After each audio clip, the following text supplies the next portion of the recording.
Well, when company comes, you always stick the dirt in the back. What do you mean by that? If you're outside and you live a life on the outside, the mind that you live in, the thought that you live in, is a family. The head of your family is Nixon. He's your father. He's lost sight of his children. He doesn't see in the back. He doesn't see in the shadows. He doesn't see on the roadsides. He doesn't see in the back of the cells. He doesn't see in the yard in the penitentiary. His eyes reach in the conscious mind, in the foreground, in the free world. The penitentiary is in the background, the think chambers. These are all think chambers. Do guys belong on a death row or a condemned row, if there is such a row? They belong in a place like this? If they've been convicted of murder and killing? Most of the people in here are just your reflections. They're your mistakes. Do you believe that there should be a death penalty? A death penalty? Yes, for someone who commits a murder or something like that. Aren't we all born to die? I don't have the authority to say anything like that. You have the authority to believe. I believe what I'm told to believe. Don't you?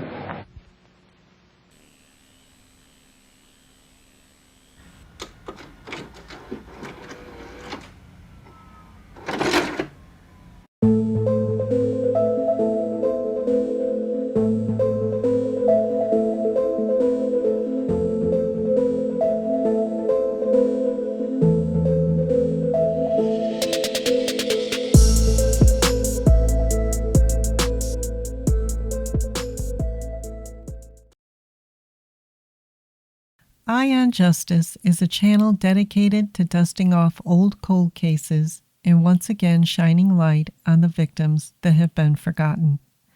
But occasionally I will be profiling criminals that have impacted our society in the most shocking and horrific ways. We will delve into the psyches of some of the most notorious killers of our time. In this episode, we will investigate the life, mind, and crimes of Charles Manson. For most children, hard times create strength, character, and resiliency. But every once in a while, difficult times create a con artist, a manipulator, a dangerous person, like Charles Manson. Of course, there would be many contributing factors that led to the diabolical mind of Manson, and this is where our profile begins. My awareness and my consciousness is not the same as somebody that goes to school and has a mom and dad. See, not having parents have left me in another dimension, so to say, you know.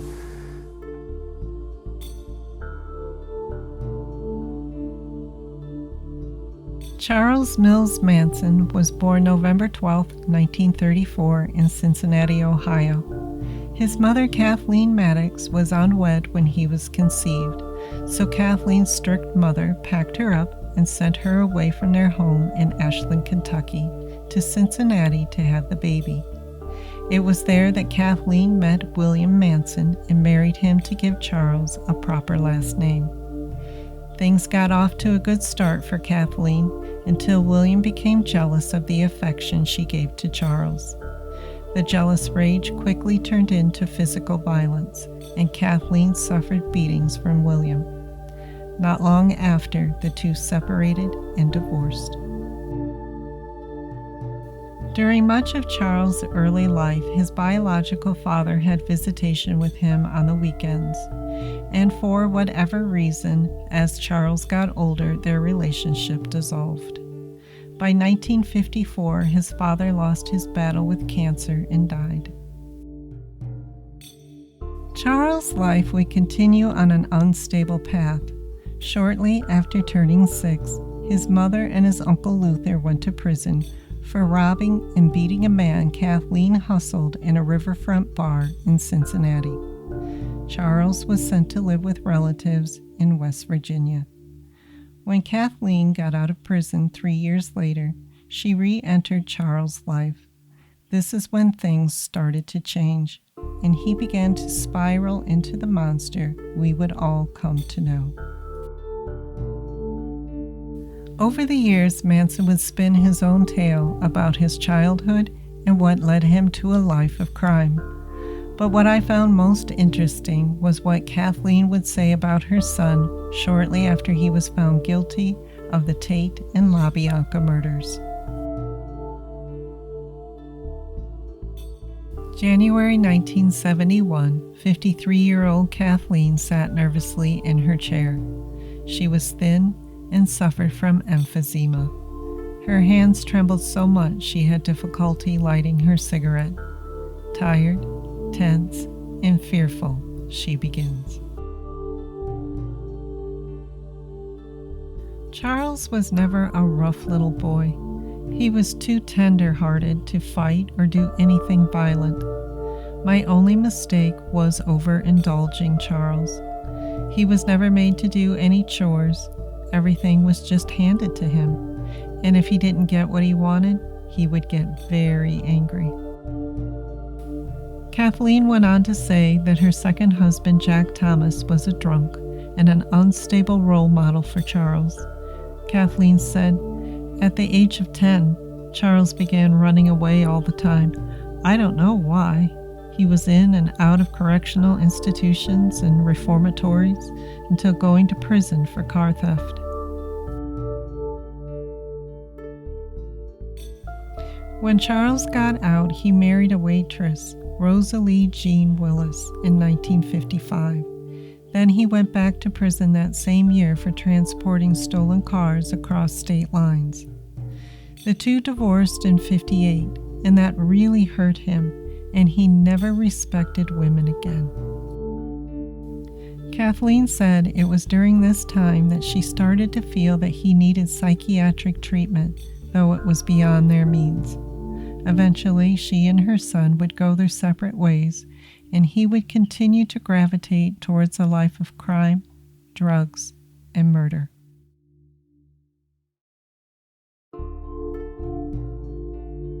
Kathleen and Charles each had their own version of how life unraveled for him. Charles always declared that he was abused and rejected as a child, sometimes even claiming he had no parents and was raised by his fellow prison inmates. His mother always insisted that none of that was true. Authorities, psychiatrists, and Manson historians have always thought that the truth lies somewhere in the middle. From your words, as Mr. Emmons quotes them in this book, it's clear that you were guilty of murder, and yet he says in all his conversations with you, he never heard you express remorse. Have you never felt it? Remorse for what? You people have done everything in the world to me. Doesn't that give me equal right? I can do anything I want to you people at any time I want to, because that's what you've done to me.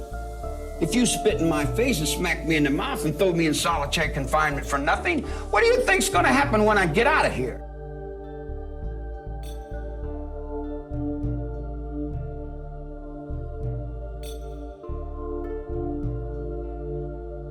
Charlie, cult leader, Jesus Christ, God, drug-crazed, long-haired hippie, Satan, sadistic friend.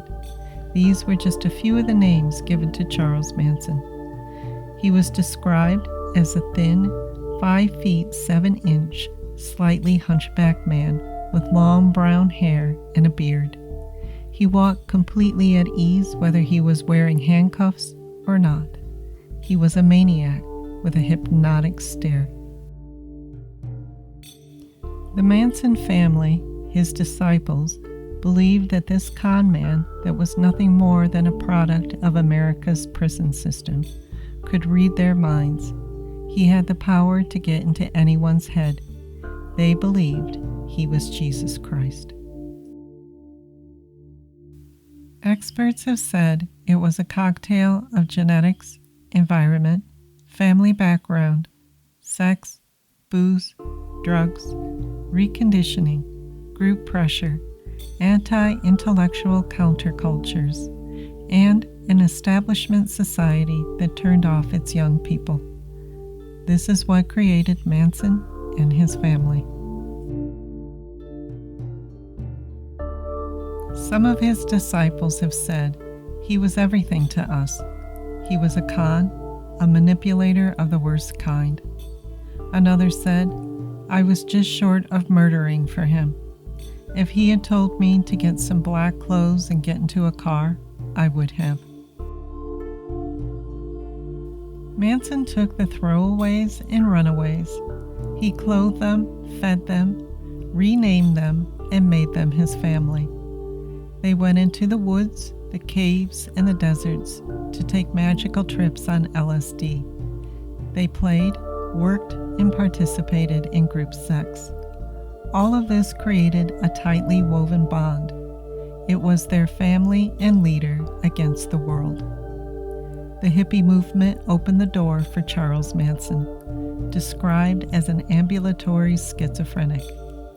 His disciples rebelled, they dropped out, they looked to escape the establishment, and in so doing, they found Charlie. Some believe Charlie quietly and cleverly brought them to the brink of murder, and then, like the con man he was, gave them the final push to do his bidding. This is how Charles Manson explained it. My life has never been important to anyone. I can't understand you, but I try. I don't try to judge anybody. I know the only person I can judge is me. My father is the jailhouse. My father is your system. I am only what you made me. I am only a reflection of you. You want to kill me? Ha! I'm already dead. Have been all my life. I've spent 23 years in tombs that you have built. Most of the people at the ranch that you call the family were just people you didn't want, people that were alongside the road that their parents had kicked them out. So I did the best I could, and I took them up on my garbage dump, and I told them this, that in love, there is no wrong. The children that come at you with knives, they are your children. You taught them. I didn't teach them. In the spring of '68, Manson moved to Haight-Ashbury District in San Francisco and began experimenting with LSD and losing himself in the free love philosophy. This was also the time that Charles began preaching his now infamous psychobabble, which gained him many female followers. Most of his followers were just insecure social outcasts that were easy for him to manipulate and program to submit to his will. By the end of his stay, he had 20 followers, and these core family members included Charles Tex Watson, Susan Atkins, Linda Kasabian, Patricia Krenwinkel, and Leslie Van Houten. The following year, 1969, was a year that no one would soon forget. All hell was about to break loose, a moment in history that we would come to know as Helter Skelter.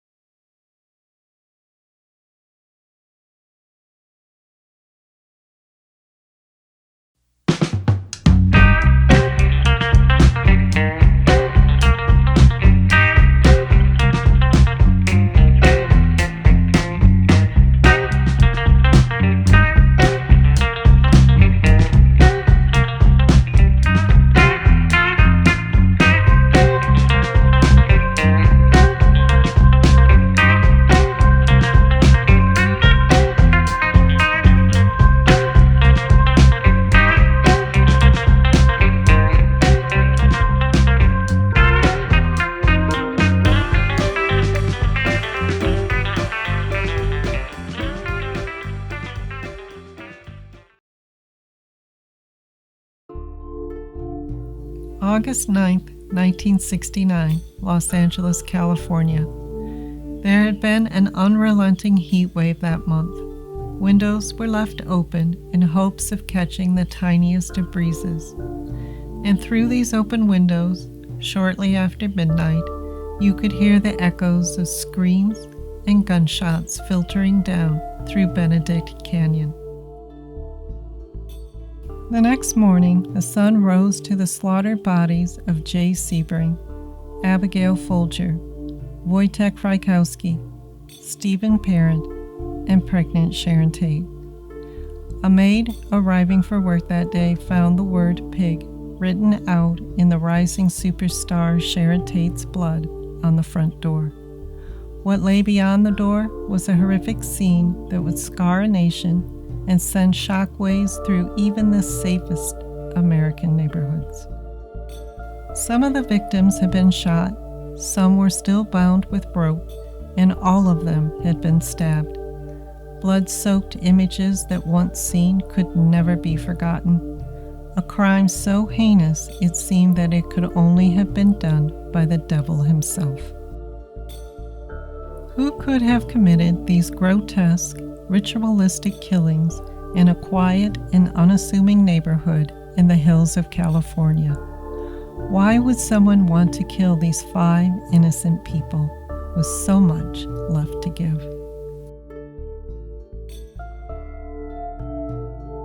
Before we could even begin to answer these questions, the unthinkable happened.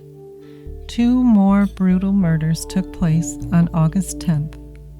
Lino and Rosemary LaBianca became the 6th and 7th victims of the bloody rampage. Inside the house at 3301 Waverly Drive, the LaBianca children would find the mutilated bodies of their parents with the words "Rise," "Death to Pigs," and "Helter Skelter" written in their blood. In stunned disbelief, we could not think of a possible motive that could drive a person or persons to such savagery. But the answer lay just 26 miles away at the old Spawn movie ranch. The 55-acre ranch where westerns and TV series were filmed was now home to Manson and his family. The cult leader and his followers lived there rent-free in exchange for helping with daily chores and running the horse rental business. It is here that Helter Skelter was conceived. It is here that the cult leader and his followers would descend into madness. What happened at the ranch in the months leading up to the murders is anyone's guess. Books have been written, movies made, we have eyewitness accounts, and of course Manson again would weave his own truth around what really happened those fateful nights in August of 1969. Here are just 3 possibilities that may have motivated the Manson family to go on this devastating killing spree.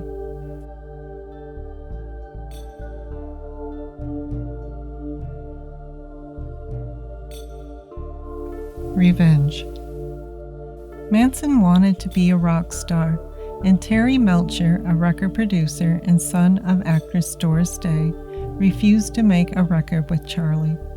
In a fit of rage and revenge, Manson dispatched 4 of his disciples to Melcher's old address on Cielo Drive, with strict instructions to kill everyone inside and leave a sign, something witchy. Race war. Prosecutor Vincent Bugliosi successfully built a circumstantial case during Manson's trial.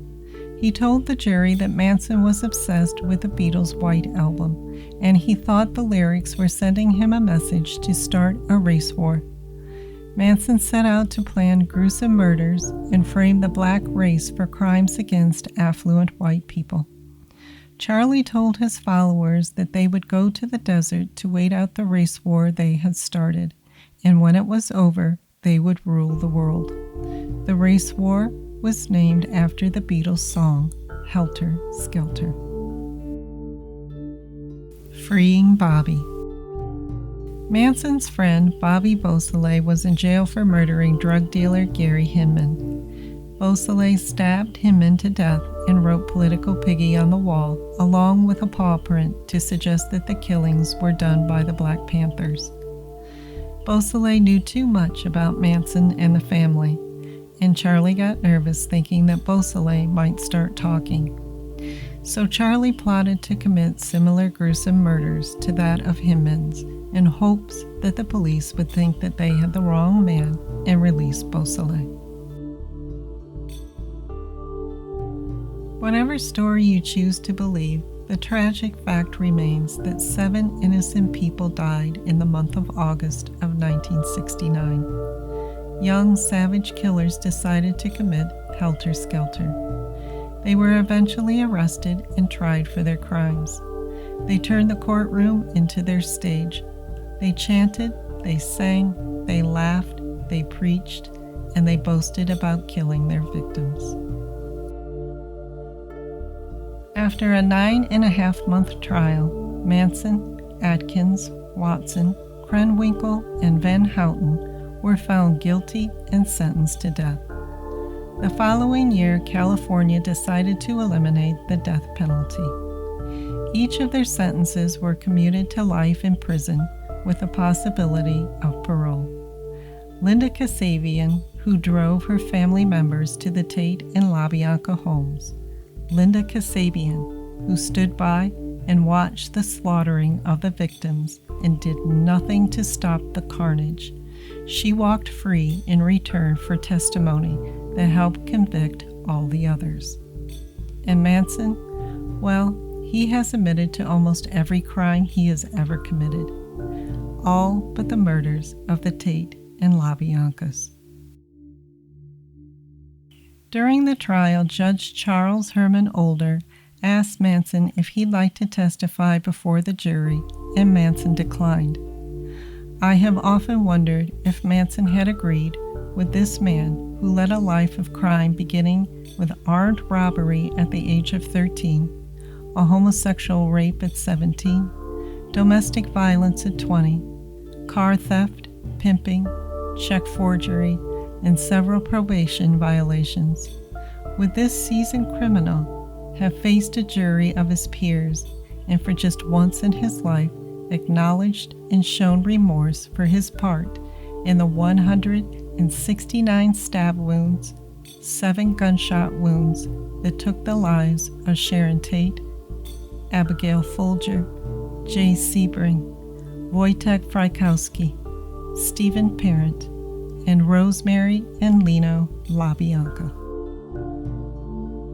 Would Charles Manson have admitted to weaving culture, religion, music, sex, and race into his twisted philosophy that entranced and coerced teenage cast-offs into becoming his own personal killing machines?